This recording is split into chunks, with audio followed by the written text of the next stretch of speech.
दोस्तों कैसे हैं आप लोग। स्वागत है आप सभी का आपके अपने YouTube channel Pandey ji technical 2.0 में। जैसा कि आपको पता है कि तमाम सारे प्राइवेट पॉलिटेक्निक कॉलेज और तमाम सारे ट्वीट के माध्यम से आपको एक बात की जानकारी हो चुकी होगी कि जो आपकी सेमेस्टर परीक्षा है उससे पहले आप लोगों के प्रैक्टिकल एग्जामिनेशन होंगे।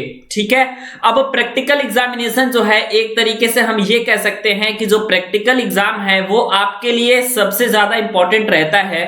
और यह इंपॉर्टेंट इसलिए भी रहता है कि अगर आपको अपना परसेंटेज बढ़ाना है, अगर आप चाहते हैं कि हम अच्छे परसेंटेज लाएं, हमारा नॉलेज अच्छा हो और इसके साथ ही साथ हमारे रिजल्ट में 75%, 72%, 73% से भी ज्यादा रहे हर सेमेस्टर में, तो इसके लिए आपको प्रैक्टिकल एग्जामिनेशन के कॉन्सेप्ट को समझना पड़ेगा। अगर आप प्रैक्टिकल एग्जामिनेशन के कॉन्सेप्ट को नहीं समझते हैं, अगर प्रैक्टिकल एग्जामिनेशन को आप लाइटली लेते हैं, तो निश्चित तौर पे आप सेमेस्टर एग्जाम के रिटन में आप चाहे कितना भी बेहतर परफॉर्मेंस कर ले, आपकी परसेंटेज इंक्रीज नहीं होगी। और आपको पता है कि अब ऐसा हो रहा है कि तमाम सारी जो मल्टीनेशनल कंपनियां हैं या फिर और भी आप जहां पे जॉब करने के लिए जाते हो, अगर आप पॉलिटेक्निक करने के बाद जॉब करते हो तो वहां पे आपसे रिजल्ट देखा जाता है आपका। ठीक है, और रिजल्ट में आपका ये देखा जाता है कि भैया इनका ओवरऑल कितना परसेंटेज है।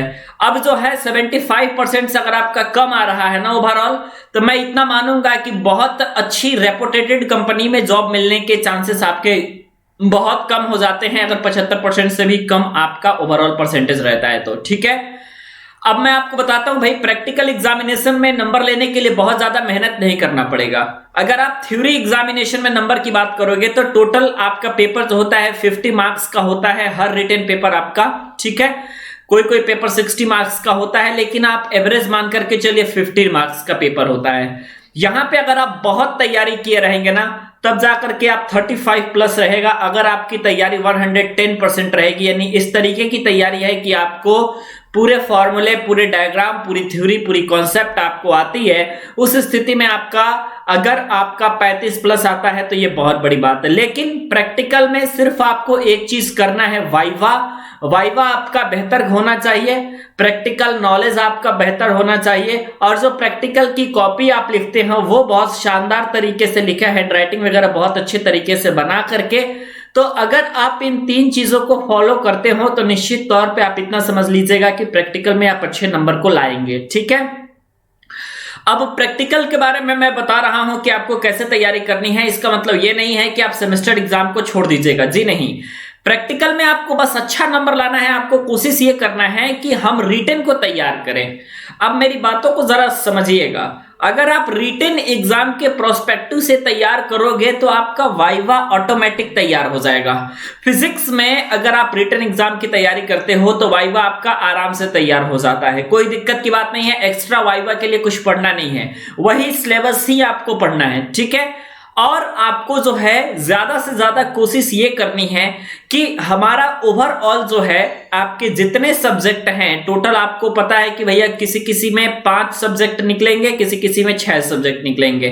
फाइनली आप लोगों का यही होने वाला है। आपको कोशिश ये करना है कि आप इन सब्जेक्ट्स में सबसे बेहतर परफॉर्मेंस कैसे कर सकते हैं, और कम से कम ओवरऑल सारे सब्जेक्ट में आप लोगों का पास होना चाहिए, किसी सब्जेक्ट में बैक नहीं होना चाहिए। ठीक है, आपको इतना कोशिश करना है। 50 में आप लोग किसी भी कीमत पे 17 से कम तो बिल्कुल लाना ही नहीं है। 20, 25, 30, 35 मैथ में आप लोग 49 नंबर तक लाते हो तो वो लाइए, वो बहुत अच्छी बात है, लेकिन आपका कम नंबर नहीं होना चाहिए। इसलिए आप लोग जो है अपने एग्जामिनेशन की तैयारी बिल्कुल डट के किया कीजिए। और प्रैक्टिकल आपके एग्जाम से पहले होगा तो प्रैक्टिकल में बहुत ज्यादा बिजी नहीं हो जाना है। मेन फोकस आपको वाइवा पे रखना है कि जो एग्जामिनर आते हैं बाहर से वाइवा लेने के लिए, जो एग्जामिनर वाइवा लेने के लिए आते हैं, मैं आपसे बस यही कहता हूं कि उन एग्जामिनर के सवालों का जवाब दीजिए और अच्छे तरीके से पेश आइए तो वाइवा में नंबर मिल जाएगा। बाकी आपका जो है ऑफिशियल इंफॉर्मेशन अभी नहीं आई है, लेकिन मुझे उम्मीद है कि 3 जनवरी तक आपकी ऑफिशियल इंफॉर्मेशन के माध्यम से आपको यह जानकारी दोस्तों दे दी जाएगी कि भैया आपका शेड्यूल जो 25 तारीख से होने वाला है एग्जाम, वो आपका कब तक होगा।